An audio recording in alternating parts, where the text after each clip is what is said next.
पिछले 8 दिनों से जिस तरह से अकोला जिले में कोरोना ने कोहराम मचाया है, इसे लेकर अकोला के जिलाधिकारी जितेंद्र पापड़कर ने पहले रविवार को एक दिन का लॉकडाउन की घोषणा की थी, जिसके बाद मुख्यमंत्री उद्धव ठाकरे से चर्चा के बाद 23 फरवरी सुबह 6 बजे से 1 मार्च सुबह 6 बजे तक अकोला जिले में लॉकडाउन के आदेश जारी किए गए, जिसको लेकर अकोला जिले को 2 भागों में डिवाइड किया गया है। कंटेनमेंट और नॉन कंटेनमेंट जोन बनाए गए हैं। कंटेनमेंट जोन में अकोला शहर, मूर्तिजापुर नगर परिषद और आकोट नगर परिषद को रखा गया है, जहां सबसे ज्यादा कोरोना ने तांडव मचाया है।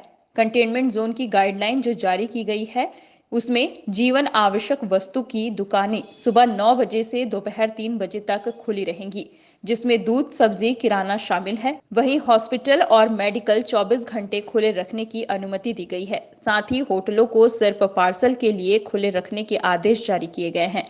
सरकारी कार्यालय में 15% कर्मचारी की अनुमति दी गई है। शादी समारोह में केवल 25 लोग ही शामिल हो सकेंगे। धार्मिक स्थलों को पूरी तरह बंद रखने के आदेश दिए गए हैं। बाकी के अकोला जिले को नॉन कंटेनमेंट जोन में रखा गया है, जहां सुबह 9 बजे से शाम 5 बजे तक सभी व्यवसाय की अनुमति दी गई है। इसी के साथ मास्क का पालन सख्ती से करने के आदेश भी जारी किए गए हैं। इस आदेश के बाद अकोला वासियों में गरीब जनता को लेकर चिंता नजर आ रही है। हर कोई प्रशासन से गुहार लगा रहा है कि वे गरीबों के लिए इस लॉकडाउन से पहले उनकी व्यवस्था करें। हालांकि पिछले लॉकडाउन में बहुत सारी संस्थाओं ने आगे आकर गरीबों की मदद के लिए हाथ बढ़ाए थे, हर संभव सेवा की थी। इस बार भी इन संस्थाओं की ओर गरीबों द्वारा मदद की आस नजर आ रही है। हालांकि संस्थाएं पहले से ही गरीबों की सेवा का मन बना चुकी है।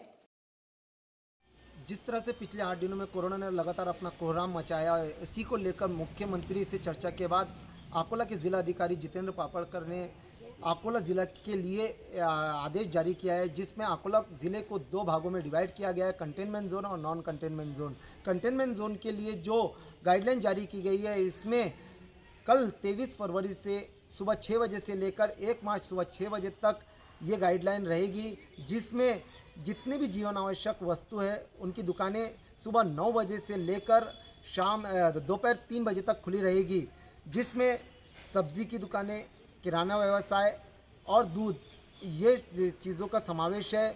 वहीं सरकारी कार्यालय के अंदर को भी खुला रखने की इजाज़त दी गई है 9 बजे से 3 बजे तक, लेकिन उसमें सिर्फ 15% ही कर्मचारी मौजूद रहेंगे। इसी के साथ MIDC भाग में भी को भी खुला रखने की कुछ शर्तों के साथ इजाज़त दी गई है। इसी के साथ मेडिकल और हॉस्पिटल 24 घंटे शुरू रहेंगे। इस और साथ ही साथ जो नॉन कंटेनमेंट जोन, बाकी जो कंटेनमेंट जोन में जिन्हें रखा गया है, उनमें अकोला शहर महानगर पालिका और मुर्तुज़ापुर नगर परिषद और आकोट नगर परिषद, जहां सबसे ज़्यादा कोरोना के पेशेंट अभी निकल रहे हैं।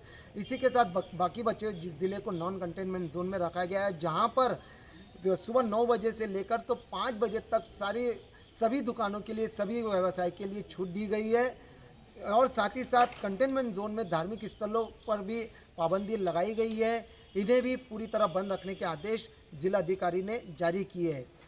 कहने का मतलब यही है कि इन सारी बातों का एक ही मकसद है कि किस तरह से कोरोना को यहाँ फैलने से रोका जाए और कोरोना की इस जंग की लड़ाई को जीता जा सके और अकोला में कोरोना को फैलने से रोका जा सके।